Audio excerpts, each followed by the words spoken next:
Non finite verbs అనేటువంటి దాని మీద మనం నేర్చుకుంటాం. మీకు ఆల్రెడీ ఫైనట్ వర్బ్ అంటే ఏంటో చెప్పాను. నేను ఫైనట్ వర్బ్ అంటే ఏంటి అని చెప్పాను. మీరు ఈ వీడియో చూసే ముందు ఆ వీడియో చూడండి. ఫైనట్ వర్బ్ అంటే ఏంటో అది చూద్దరు, కానీ చూస్తే మీకు అర్థమవుతుంది.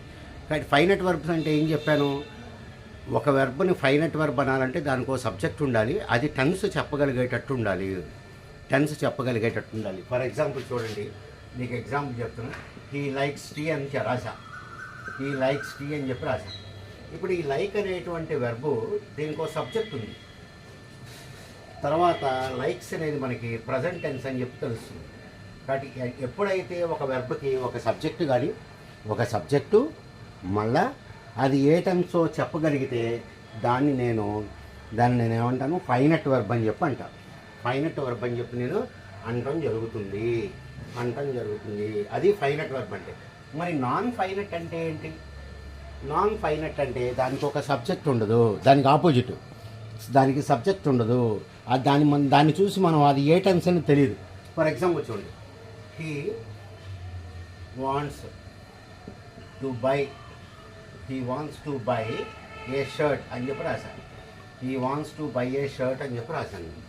చూడండి, వాంట్స్ ప్రజెంట్ టెన్స్, దీనికి ఒక సబ్జెక్ట్ ఉంది కాబట్టి దీన్ని ఏమంటాను నేను, ఫైనట్ వర్బ్ అని చెప్పి అంటాను. వాంట్స్ అనేది ఫైనట్ వర్బ్, ఎందుకంటే దీనికి ఒక సబ్జెక్ట్ ఉంది, ఇది మనకు ప్రజెంట్ టెన్స్ అని చెప్పి తెలిసిపోతూ ఉంది. దీనిలోకి రండి, ఇది చూడండి, టు బై అని ఉంది. టు బై అనేది మనం అది ఏ టెన్స్ అనేది మనం దీన్ని బట్టి చెప్పలేము. మనం టు బై అనేది, ఎందుకంటే మనకి టూ తర్వాత మనకి వెర్బ్ ప్రజెంట్ టెన్స్లో వచ్చింది.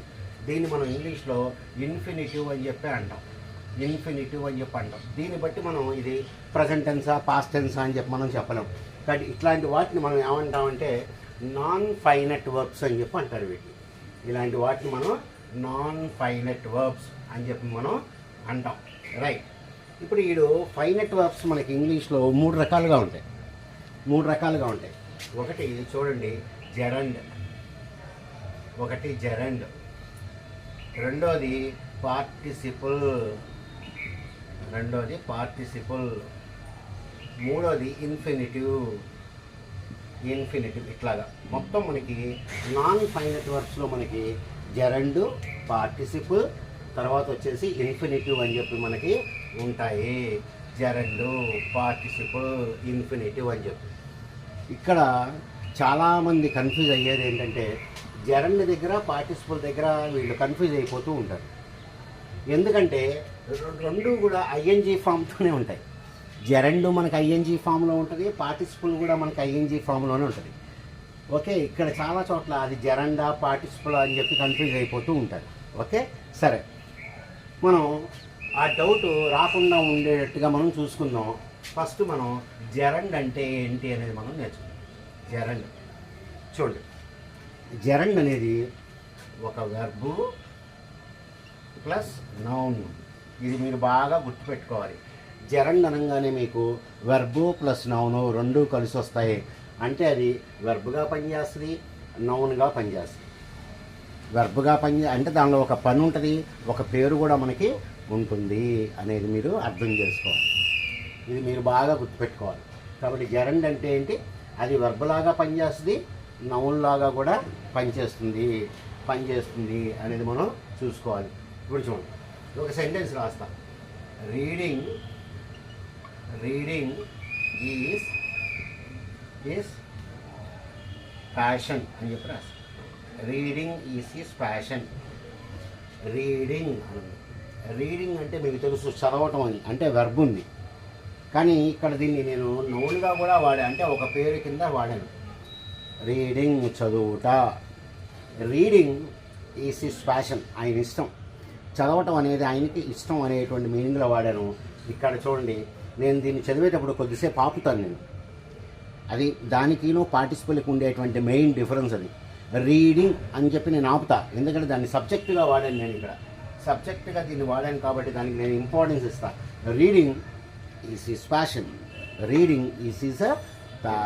అంతేగాని రీడింగ్ ఈజ్ హిస్ ప్యాషన్ అని చదవం, ఎందుకంటే మనం సబ్జెక్ట్ లాగా వాడతాం. ఇప్పుడు చూడండి, రామ వెంట్ టు మార్కెట్.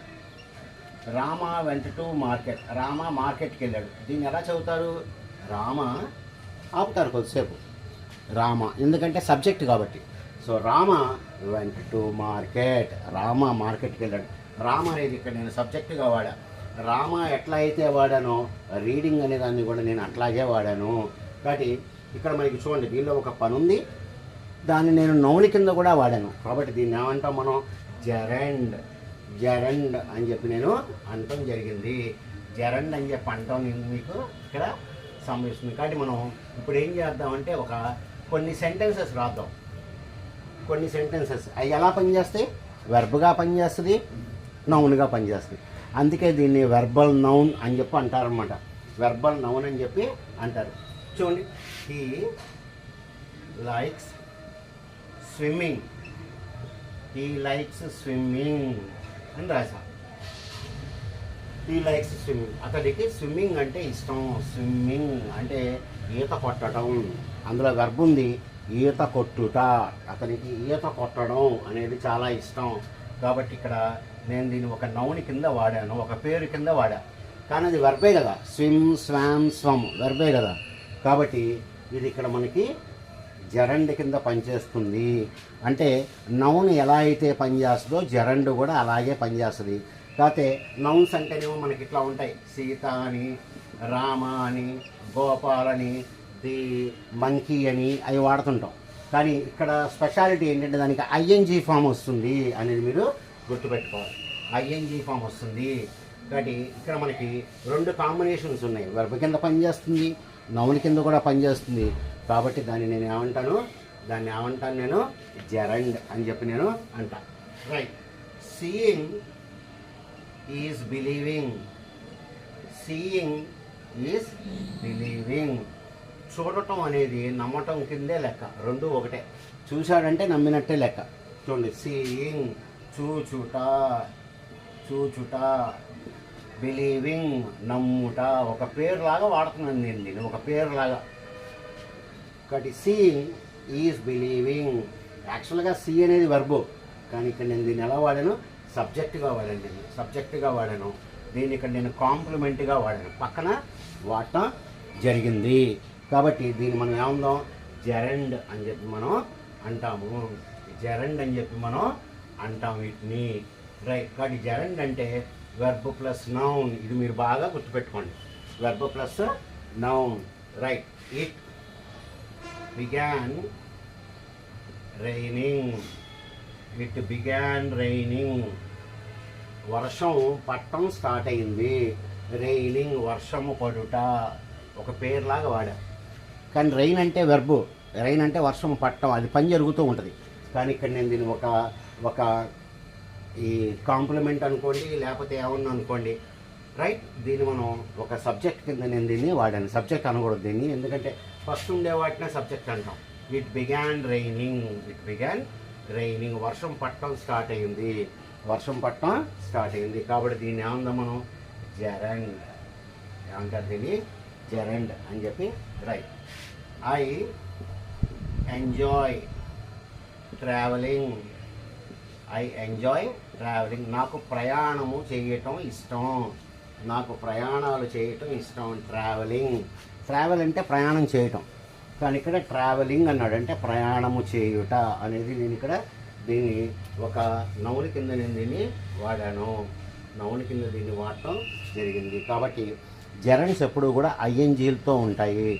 అది 2 రకాలుగా వస్తుంది, వెర్బు ప్లస్ నౌన్ కలిపి దీన్ని వాడతాం. అందుకే దీన్ని ఏమంటారు? Verbal noun.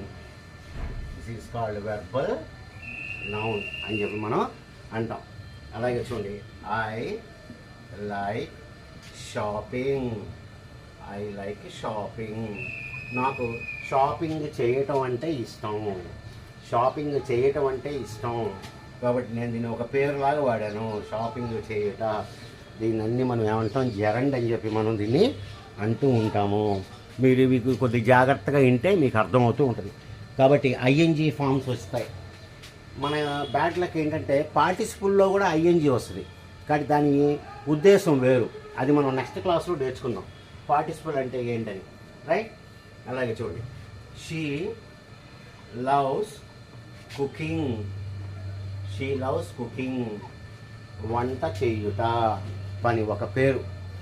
దీనిలోనే పని ఉంది, దీనిలోనే పేరు ఉంది, అన్నీ దీనిలోనే ఉన్నాయి. షీ లవ్స్ కుకింగ్, ఆవిడికి వంట చేయడం అంటే ఇష్టం, ఆవిడికి వంట చేయడం అంటే ఇష్టం. కాబట్టి కుకింగ్ అనేది ఇక్కడ మనం ఎట్లా వాడాం, ఒక నౌన్ కింద వాడాము. కుకింగ్ అనేది మనం ఇక్కడ ఒక నౌన్ కింద వాడటం జరిగింది. Right, okay. He gave up smoking. Gave up అంటే వదిలేయటం అండి.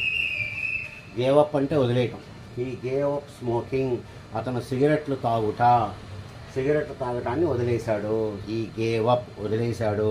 ఏం వదిలేశాడు? స్మోకింగ్ అనే దాన్ని వదిలేశాడు. కానీ దీన్ని మనం ఏమన్నాం? జెరండ్ అని చెప్పి దీన్ని అన్నాం. జెరండ్ అని చెప్పి మనం అంటాం. కాబట్టి ఈ విధంగా మనం ఎన్ని కావాలంటే అన్ని రాసుకోవచ్చు. Last, smoking is injurious to health. ఇది మీకు బాగా అర్థమవుతుంది. స్మోకింగ్లో మనకి వర్బు ఉంది, ఒక సబ్జెక్ట్ లాగా దీన్ని వాడాము. స్మోకింగ్, పొగ తాగుట, దాని తెలుగు మీనింగ్ పొగ త్రాగుట, పేరు. కాబట్టి దీన్ని ఏమందాం మనం? ఇట్ ఈజ్ ఏ జెరండ్ అని చెప్పి అంటాం. సో డియర్ స్టూడెంట్స్, ఈ విధంగా మనం జెరండ్ అనే దాని గురించి నేర్చుకుంటాం. రేపు క్లాస్లో మనం పార్టిసిపుల్ అంటే ఏంటి, రెండు ఒకలాగే ఉంటాయి, రెండు ఐఎన్జీలతోనే ఉంటాయి. సో రేపటి క్లాస్ కోసం చూస్తూ ఉండండి.